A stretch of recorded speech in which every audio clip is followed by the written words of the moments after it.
David Benavidez just dropped the most brutal call-out in boxing history, claiming Terence Crawford caught Canelo on the downside and would fold like the rest against his relentless pressure. But here's the shocking twist that has the entire boxing world talking, and it's not what you think. If you thought the drama was over after Crawford's historic upset of Canelo, think again. We've got call-outs, Twitter wars, and backroom politics that could reshape the entire super middleweight division. Make sure you smash that like button because this story has more twists than a Mexican soap opera, and I guarantee you haven't heard the full truth yet. Let's start with the nuclear bomb that David the Mexican Monster Benavidez just dropped on the boxing world. While everyone was celebrating Crawford's incredible victory, Benavidez came out swinging with perhaps the most disrespectful call-out we've ever seen. Crawford caught Canelo on the downside. Heavy legs, chin gone. That's not the Canelo we knew, that's just vulturing.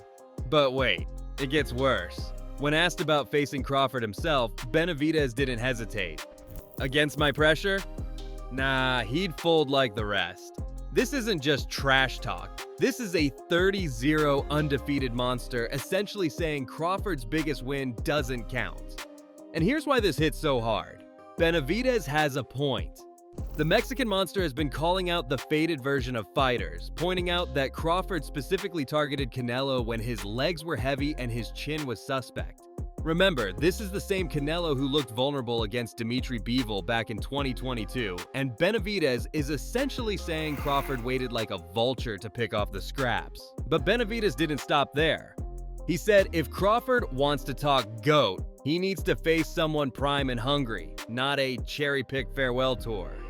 Those are fighting words, and they've set up the most anticipated potential matchup in boxing. Now, here's where things get really interesting. Less than 24 hours after Crawford's victory, boxing's puppet master Turki Alalshikh dropped this cryptic tweet. Can David Benavidez still make 168 pounds? And fight fans, when Turki tweets, the boxing world listens. This wasn't just a random question. This was Turki basically announcing his next mega fight. The Saudi power broker, who's been called a real boxing fan but with billions of dollars to make dream fights happen, was already plotting Crawford's next opponent before Canelo had even left the building. But here's what makes this so dangerous for Crawford. Turki isn't just suggesting fights anymore, he's practically controlling careers with his money. And Crawford's own team is starting to panic about it.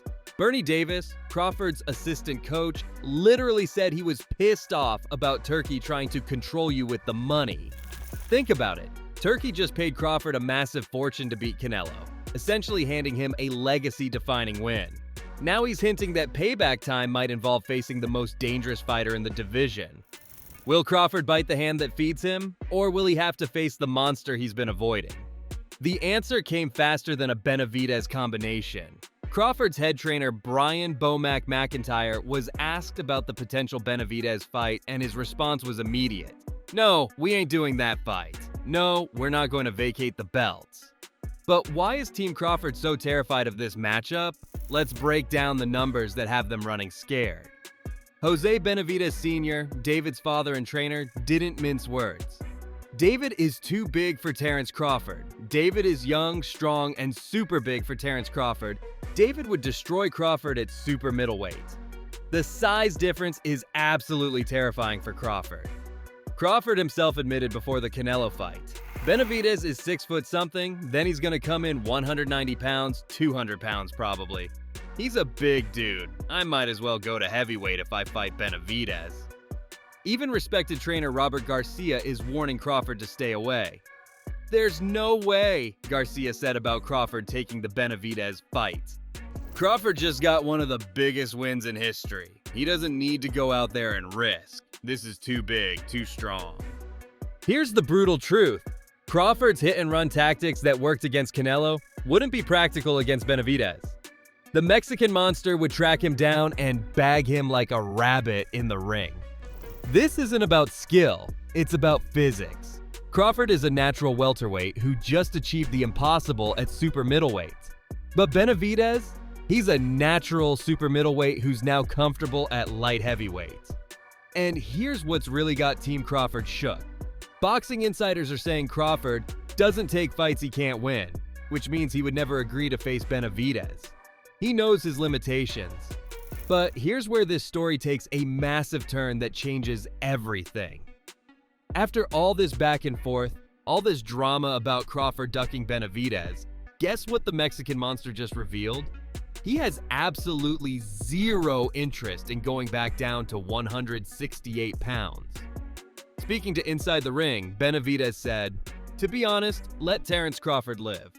That's his weight class. I lost interest in 168 a long time ago." Wait, what? The guy calling out Crawford doesn't even want to fight him? I know that we could get offered a lot of money to go down, but I'm more comfortable at 175. I'm chasing Beterbiev, Bivol, Zurdo Ramirez at cruiserweight. This completely flips the narrative.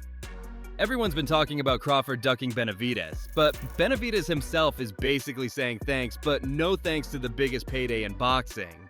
He even praised Crawford, calling him one of the greatest of all time, and saying he should be on the Mount Rushmore of boxing. So if Benavidez won't come down and Crawford won't go up, where does that leave us?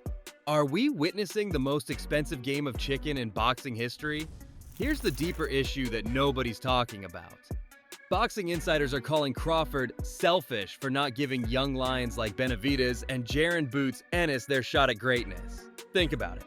Older fighters gave Crawford opportunities when he was coming up. Floyd used Oscar De La Hoya to become a megastar. Manny Pacquiao did the same. But now Crawford's legacy is genuinely at stake. Boxing experts are saying you can't put Crawford in with the all-time greats if he's going to turn down the Benavidez fight. He doesn't belong on the top 10 all-time greats with his non-risking attitude. The cruel irony? Benavidez was calling Crawford a vulture for picking off a faded Canelo, but now Crawford might be doing the exact same thing, protecting his legacy by only taking safe fights. So where does this leave the super middleweight division? Crawford might be forced into this fight whether he wants it or not. With sanctioning bodies likely to rank Benavidez at number 1, Crawford could face a choice: fight the Mexican monster or give up his belts. And Turki Alalshikh, he's not the type to take no for an answer. When the man with unlimited money wants a fight, he usually gets it. The question becomes, will he offer Benavidez enough money to make that brutal weight cut back down to 168? Crawford mentioned possibly going down to 160 pounds, but there are no stars at middleweight. The 3 world champions there lack the popularity to sell a major fight or be big enough for Netflix. Meanwhile, a Crawford-Benavidez fight would be an instant pay-per-view blockbuster. Here's the bottom line. We're watching boxing politics at its finest. Crawford wants to be remembered as an all-time great, but he's being accused of cherry-picking. Benavidez is calling him out while simultaneously saying he doesn't want the fight. And Turki Alalshikh is pulling strings behind the scenes to make the biggest fights possible. The real question isn't who would win between Crawford and Benavidez. It's whether either fighter has the courage to actually step in the ring with the other. Will Crawford risk his perfect legacy against a prime-hungry monster? Will Benavidez sacrifice his comfort at 175 for the biggest payday in boxing? Drop your predictions in the comments. Who do you think is really ducking who in this situation? And make sure you subscribe because this story is far from over. When Turki Alalshikh wants something to happen in boxing, it usually does. The question is just how much money it's going to take. Until next time, keep your guard up.